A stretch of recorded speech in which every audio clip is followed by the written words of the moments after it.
We all know that if we select a poor metric to measure success in our organization, not only will we not be measuring success correctly, but we can actually breed bad behavior.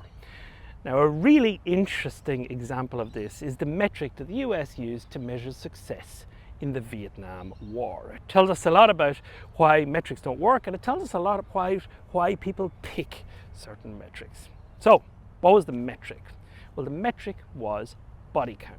You simply add up the number of enemy combatants you kill. Now, it would turn out this was a really problematic metric for a number of reasons. The first one was it wasn't actually a good proxy for success in the war, because the Vietnamese were willing to sustain massive casualties in order to win the war. So simply adding up how many combatants were killed that month was not really a good measure of whether you were going to be successful or not. The second thing was it rewarded the soldiers on the ground in perverse ways. The first thing it did was it encouraged them to inflate the number of people killed, particularly if some of those were civilians.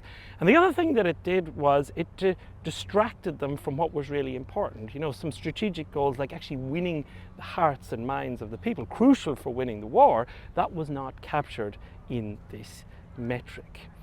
Now, if this metric was problematic, why did the US Army actually use it? Well, it would turn out they used it primarily because it was the only thing they could measure. This was not a conventional war like past wars. There was no front line. There was no meaning in capturing and holding territory. Those rules didn't apply in Vietnam. And I think this is where the lesson becomes important for the rest of us in how we choose metrics. The US chose it because it was the only thing they could measure.